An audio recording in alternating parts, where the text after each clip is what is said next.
Laboratorio de Emociones presenta Contenido Extra.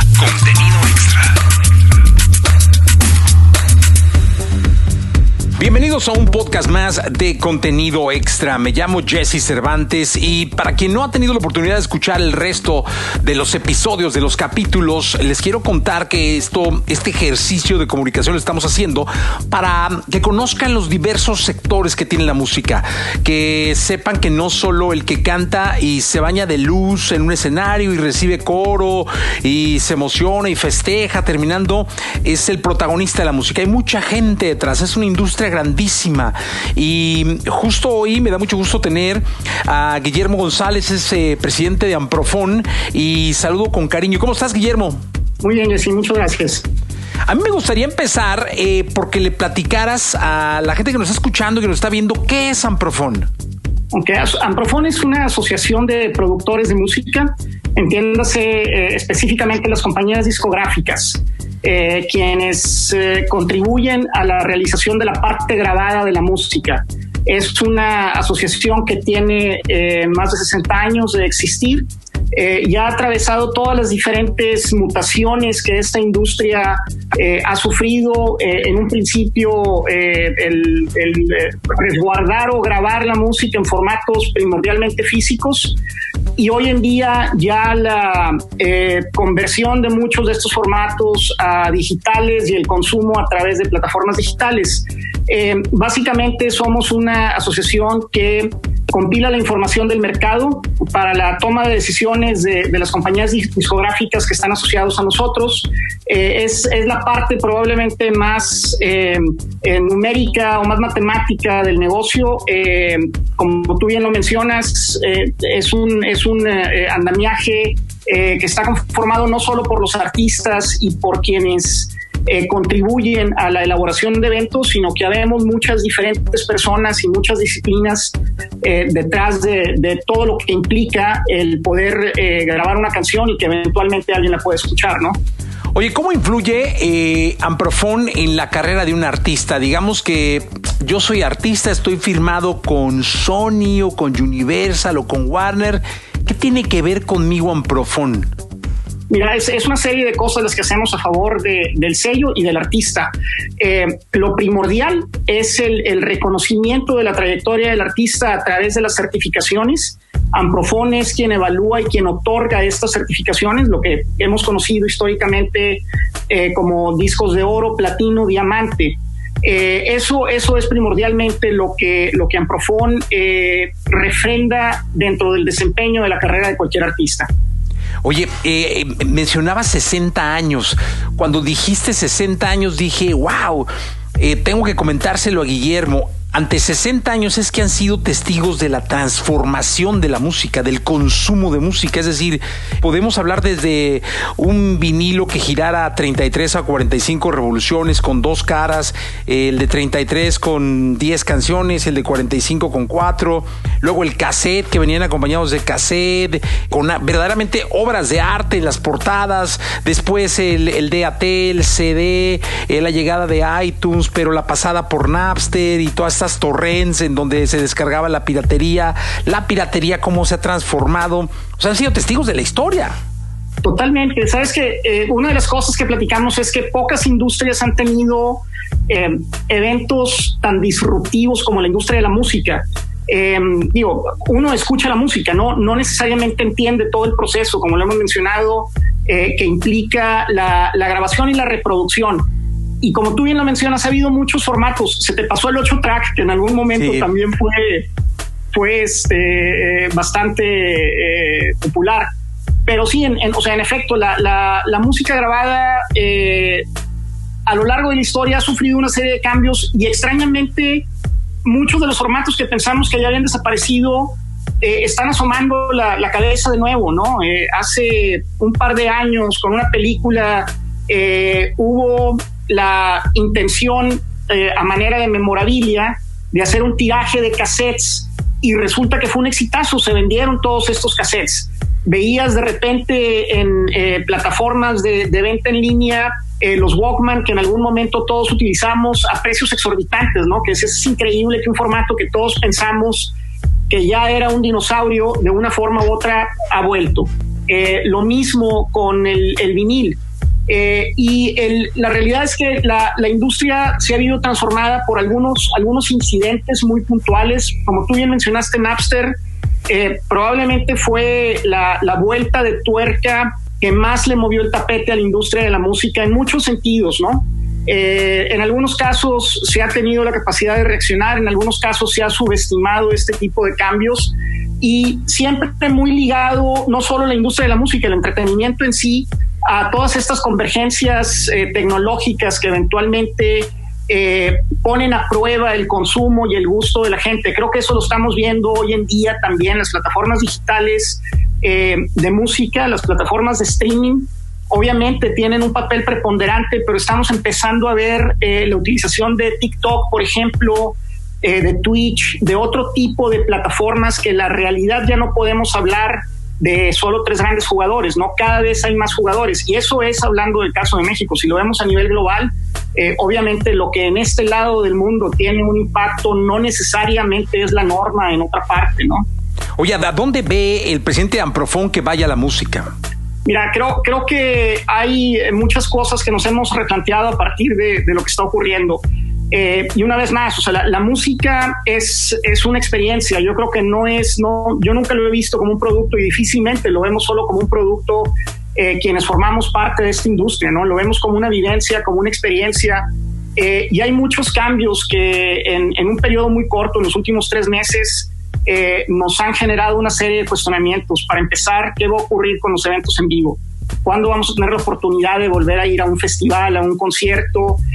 O sea, que es probablemente la forma más pura y más vibrante de escuchar y de experimentar la música. Creo que durante un tiempo determinado, y esperemos que sea más pronto que tarde, vamos a tener que poner en suspensión ese tipo de experiencias. Creo que la música, dentro de lo bueno que ha estado ocurriendo con este confinamiento, es que se tiene un poco de tiempo disponible, y hemos visto que no han cambiado los consumos necesariamente en plataformas digitales de música, y tampoco en plataformas de video. Eso se ha sustentado.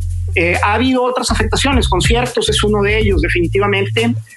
La venta de formatos físicos, que de por sí ya es marginal, con el paso del tiempo y año tras año ha estado cayendo. Creo que ahorita también está pasando por un mal momento, pero la realidad es que ha habido una serie de fenómenos que han estado ocurriendo, que es lo que el usuario genera, ¿no? Lo que se le llama UGC, el User Generated Content, donde el entretenimiento ya es prácticamente autogestionado, donde se toma un elemento de música, se toma una coreografía, se toma probablemente un escenario de fondo, y creo que eso es lo que eventualmente está haciendo la punta de lanza del consumo de música, el entretenimiento generado por el usuario. Mandaste unos datos espectaculares que por una parte me hicieron sentir muy bien, y por otra pues me llegaron a reafirmar lo que yo creía acerca del consumo de la música, en donde la radio sigue apareciendo por ahí todavía como uno de los medios en donde la gente semanalmente más horas invierte.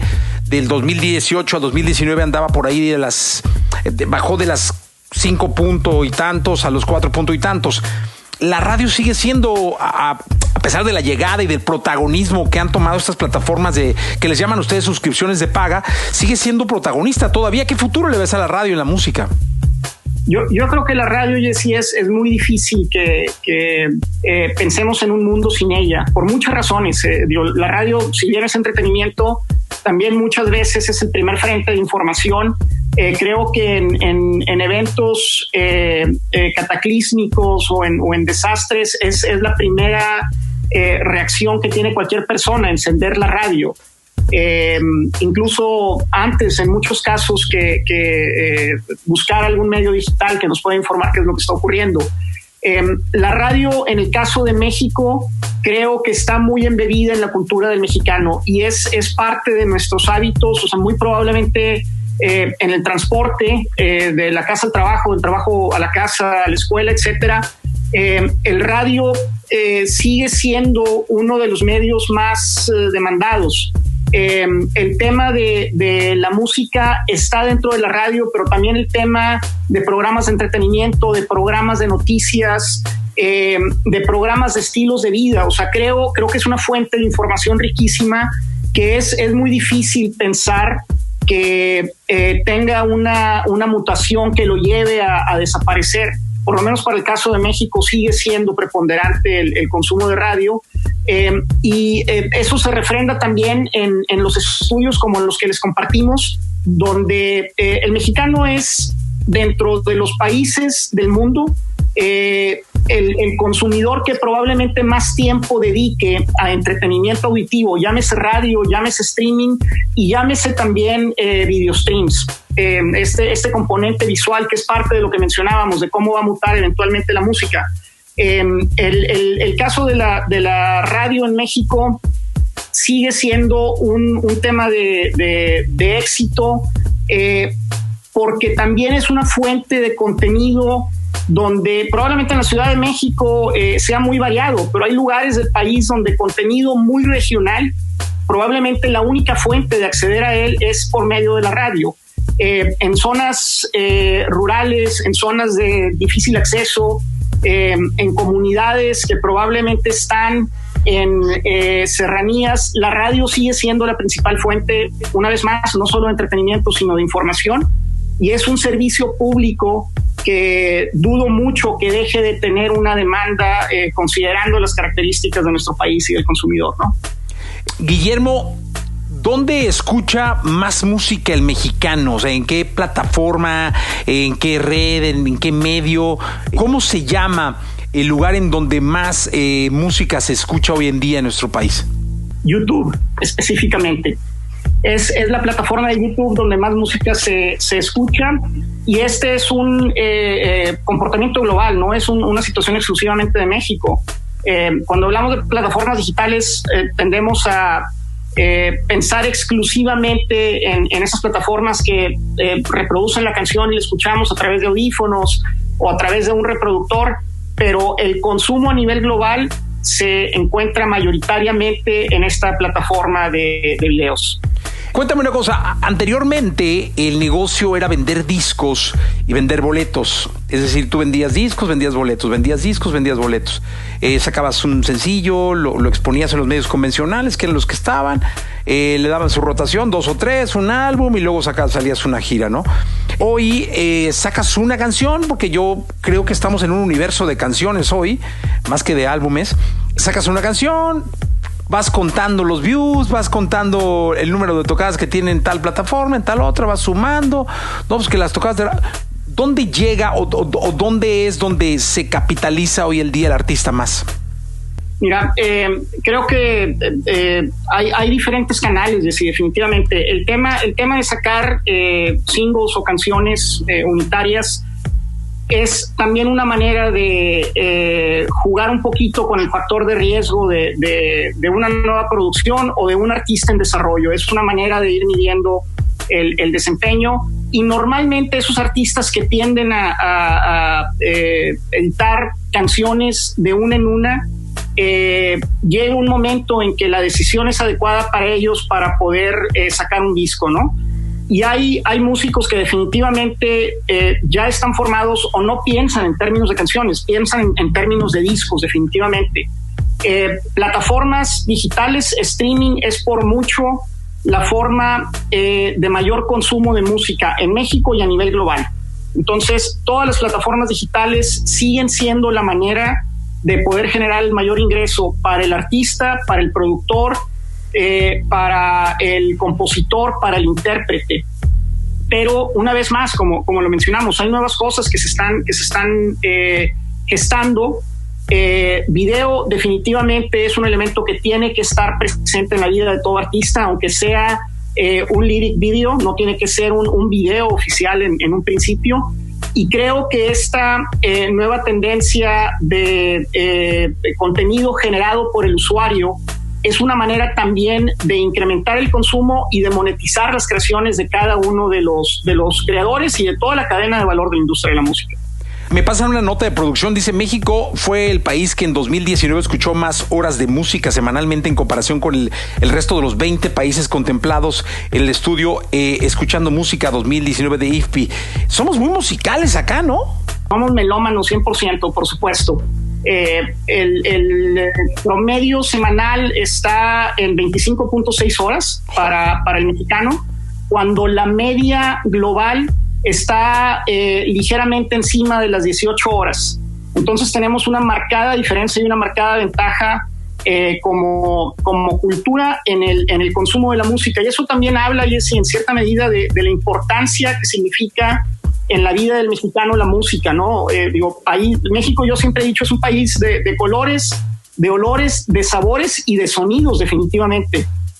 La música durante muchos años ha sido probablemente de los mejores embajadores que puede tener México, ¿no? Hay una predilección por la música, y probablemente desde que nacemos, una de las primeras, de los primeros actos de conciencia eventualmente, creo que es el reconocer la música, porque es parte de la cultura. Donde uno salga a la calle, reuniones familiares, fiestas, etcétera, es un componente que no falta, ¿no? Entonces eso claramente se ve representado en estas horas semanales de consumo que el mexicano, con el paso del tiempo, está dedicando a escuchar música, y es una tendencia que ha estado creciendo. Marginalmente, si tú quieres, pero en la medida en que uno dispone de mayor tiempo, el tiempo lo dedica primordialmente a entretenimiento, y en el caso de México, música es la forma predilecta de entretenimiento en cuanto a demanda, ¿no? ¿Tienes idea de qué género es el más escuchado en nuestro país? ¿O ya me fui así como muy...? No, mira, la realidad es que los géneros, si vemos charts, por ejemplo, siempre existe esta idea de que las primeras 10 posiciones es lo que se escucha en todo el país, y probablemente esas 10 posiciones sean primordialmente urbano, ¿no? Pero hay casos en donde, por ejemplo, el último álbum de Alejandro Fernández, que es de nuevo volver a sus raíces de música vernácula, el álbum ha sido un exitazo y es increíble, pues, y se ve que no se pierde el gusto por esa música. No te diría que hay un género en particular, regionalmente puede variar, pero siento que el pop sigue siendo la música de mayor predilección en la forma en que cada quien lo interprete, ¿no?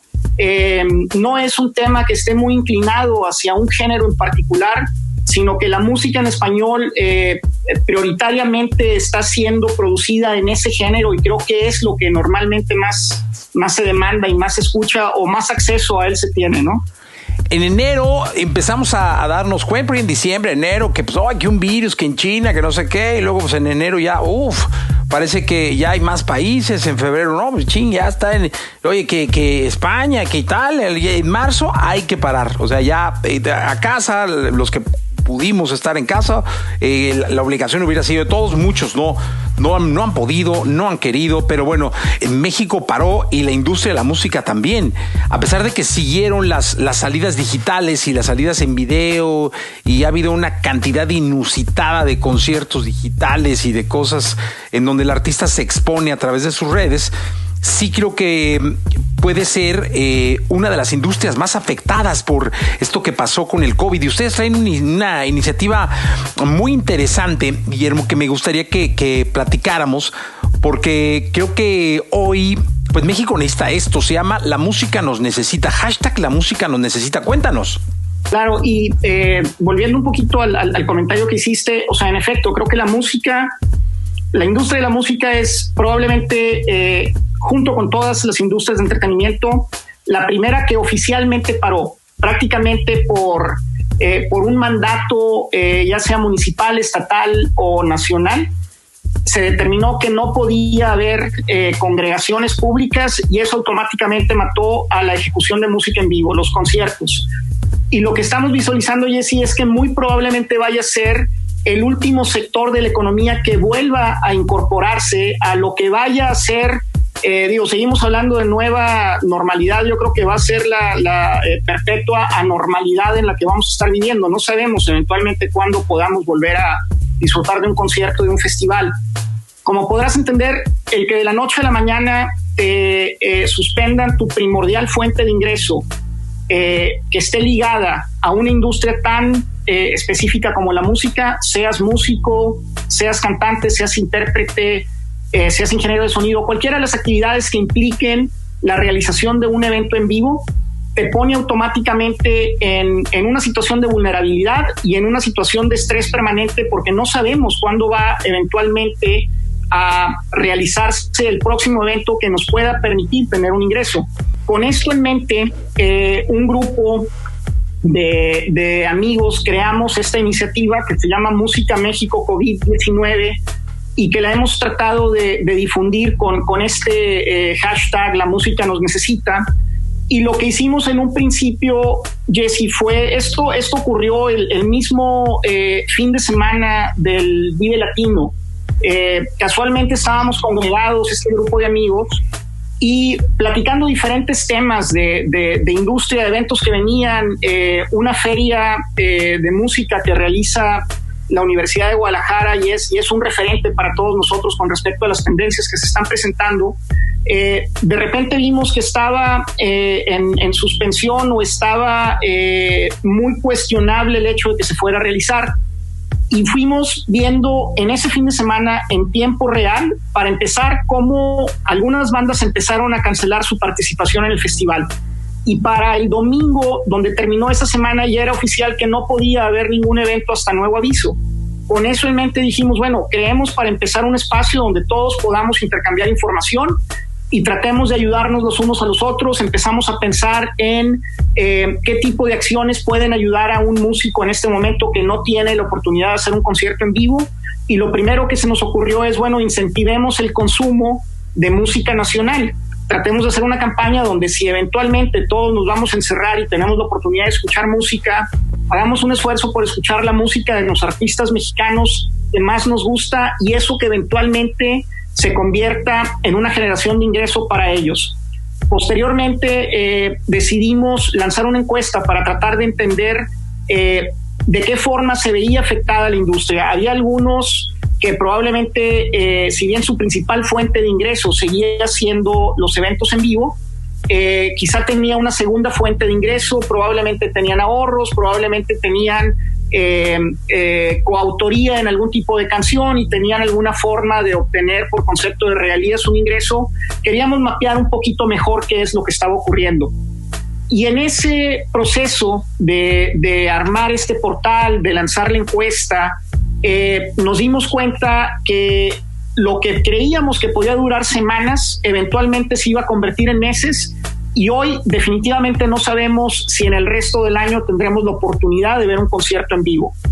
Cada vez el panorama es más sombrío y es más distante la fecha de poder disfrutar algún tipo de evento en vivo. Con eso en mente creamos un fondo, empezamos a tocar puertas, a buscar ayuda para tratar de obtener donativos para poder convertirlos en apoyos monetarios a toda esta comunidad, a todo el andamiaje que se está enfrentando una situación difícil. Y tuvimos la fortuna de que en un principio y durante varios días esto fue un donador anónimo. Por medio de su compañía nos dijeron, hay un artista de origen mexicano que quiere hacer una donación a alguna causa en México, pero no tiene una fundación o una iniciativa identificada. Dieron con nosotros, les explicábamos lo que estábamos haciendo. Parte de los elementos que tiene esta iniciativa es el trabajar en conjunto con una donataria autorizada, que es la Fundación de la Universidad de Guadalajara. Y les dijimos, tenemos esta fundación que tiene la capacidad de recibir donativos y de dispersar esos donativos en apoyos económicos. A los 2 días volvieron con nosotros y nos dijeron, el artista quiere hacer la donación a su iniciativa, va a ceder las regalías de una canción que está próxima a lanzar, y con el tiempo nos dimos cuenta que ese artista era precisamente Alejandro Fernández, que donó las regalías de una canción llamada Eso y Más a esta iniciativa. Y eso fue un increíble golpe de suerte por un lado, pero también salto de fe por parte de un donador que empezó a generar una serie de acciones muy bonitas que nos llevó a poder confirmar donativos por parte de compañías disqueras. Al día de hoy, las compañías que conforman Amprofon, Sony, Warner, Universal, Seitrack, Cassette, han comprometido un donativo. Y en ese proceso, Jesse, tocamos la puerta de Spotify y les comentamos, oigan, tenemos esta iniciativa. En ese momento Spotify había anunciado un fondo global de $10 millones para apoyar iniciativas puntuales en diferentes partes del mundo. En México aplicamos diferentes fundaciones e iniciativas. Música México COVID-19 fue elegida, y lo interesante de este donativo por parte de Spotify es que ellos otorgan un monto económico de entrada, pero semanalmente les estamos presentando reportes de cuáles son las cantidades que hemos acumulado en ese periodo, y ellos las igualan. Entonces, el poder tener un donativo, ya sea individual, corporativo, independientemente del monto, va sujeto al compromiso de Spotify de que por cada peso ellos ponen uno adicional. Y a la fecha ha sido algo que ha unido a la industria por un lado. Hemos tenido la oportunidad de todos en el mismo interés de apoyar y de salir adelante, hemos adoptado esta iniciativa. Pero por otro lado también la generosidad tanto de artistas, de compañías, de marcas individuales, que una vez más están comprometidos con la música y entienden lo que un incidente como el que estamos atravesando tiene en términos de afectación a una comunidad tan rica como es la de la música en México, ¿no? Esto, lógicamente, lo recaudado lo van a entregar entre músicos, ingenieros, ¿no? No sé, toda la gente que pueda demostrar. Estaba yo leyendo que tiene más de 2 años dedicado a alguna posición dentro de un show en vivo, básicamente, y que gane menos de 35,000 pesos, ¿no? Que recibe un salario de menos de 35,000 pesos, va a tratar de aplicar para que le hagan llegar fondos, ¿no? Es correcto. Esto se va a anunciar por medio de una convocatoria pública. Lo único que solicitamos, como tú bien mencionaste, algunos de los requisitos, es que nos puedas demostrar que tu principal fuente de ingresos es la industria de la música en cualquier capacidad: músico, ingeniero de sonido, ingeniero de luces. Estamos tratando de apoyar a quien más lo necesita, y por eso pusimos un tope al ingreso promedio mensual. No somos la única iniciativa eventualmente que existe, pero sí creemos que los fondos recaudados tienen que apoyar a quien en este momento esté pasando la situación más compleja. Y por otro lado, hay una serie de requisitos fiscales muy básicos, porque estamos tratando con una donataria autorizada que tiene un nivel de escrutinio bastante alto por las autoridades hacendarias, y esos requisitos tienen que cumplirse. Pero no es nada complicado. Es algo que la mayoría de los músicos del gremio y de quienes participan en la elaboración o creación de eventos en vivo pueden fácilmente cumplir. Y en la medida en que se estén recibiendo las peticiones de apoyo, se van a estar dispersando estos fondos hasta agotar eventualmente el dinero que se tenga en las cuentas de la fundación. Pues de verdad es de felicitarse. En lo que podamos sumarnos, cuenten con nosotros para difusión y lo que sea necesario. Oye, Guillermo, antes se entregaban, regresando al tema del Amprofon ya como tal, como organismo, fuera de esta gran iniciativa, antes se entregaban discos de platino, doble platino, y salían los artistas y había muchas veces una fila muy larga de ejecutivos, cada uno con su disco para hacerle un reconocimiento por ventas de CDs o álbumes o qué sé yo. Hoy, ¿cómo se mide? ¿O que se entregan en base a las escuchas de las plataformas, o se toma en cuenta solo una plataforma, o todas las plataformas, o cada plataforma entrega? ¿Qué es lo que se mide? ¿Qué reconocimientos se dan hoy? Mira, la base es lo mismo, es convertir el número de streams a una equivalencia de álbums físicos.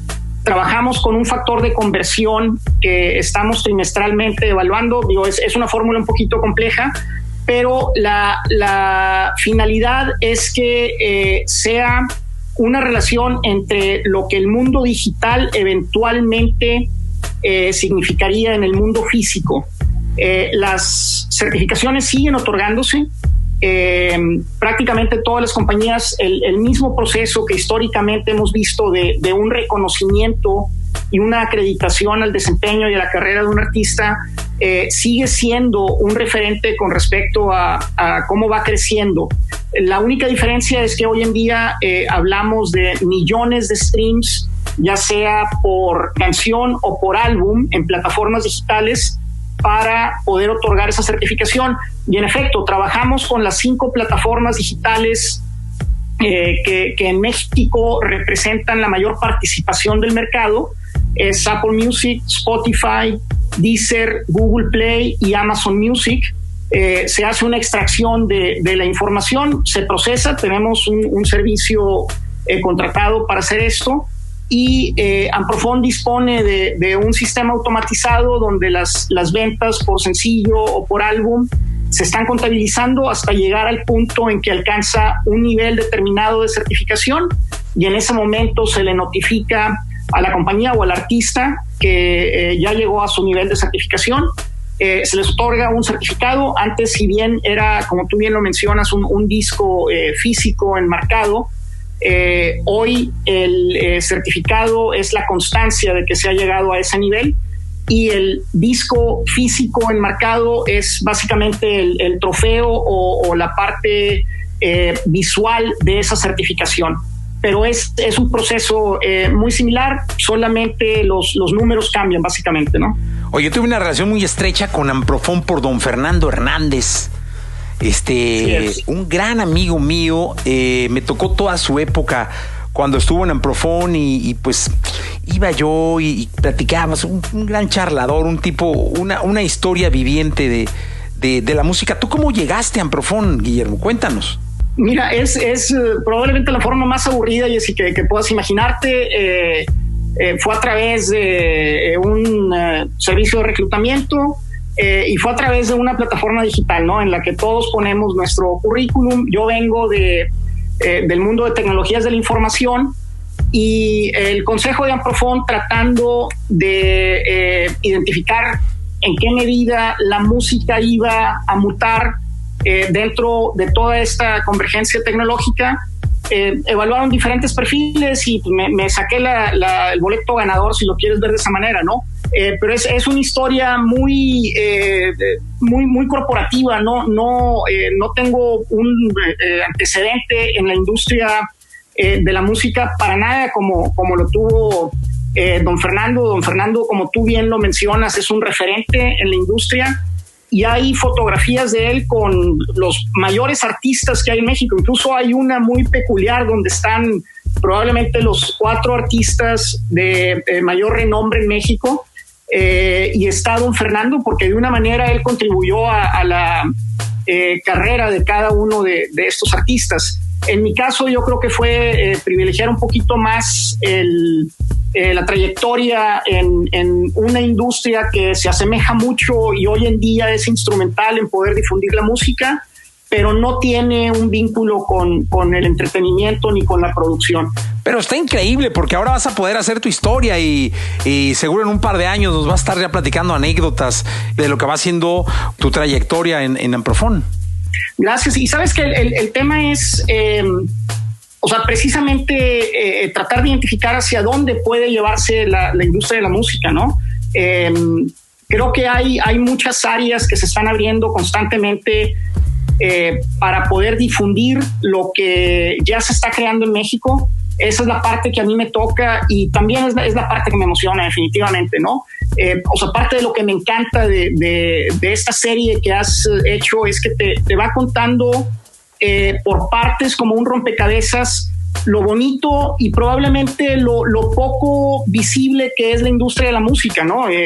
Normalmente todos identificamos al creador, al intérprete, al músico, pero la realidad es que hay un soporte detrás de muchas diferentes personas que de una manera u otra ponemos nuestro granito de arena, y espero que con el tiempo ese granito de arena que a mí me toque poner ayude a que siga creciendo y que siga posicionada la industria de la música mexicana a nivel global, como se ha logrado hasta el día de hoy, ¿no? Un placer conocerte aquí por medio de la tecnología, del podcast, de una pantalla, de un micrófono. Seguro tendremos la oportunidad de echar una comida y platicar mucho acerca de la música. Por supuesto, Jessy, muchas gracias.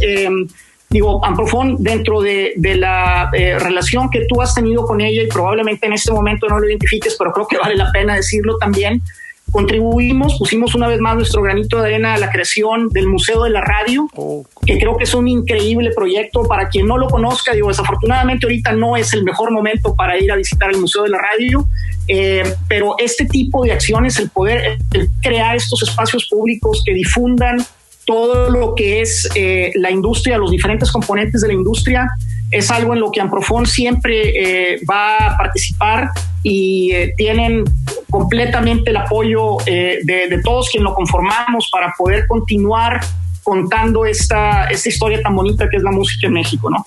Muchas gracias, Guillermo. Gracias a ti. Cuídate, Jessy. Hasta luego. Bien, bueno, pues así llegamos al final de este episodio de esto que se llama Contenido Extra. Guillermo González, el presidente de Amprofon. Gracias. Laboratorio de Emociones presentó Contenido Extra.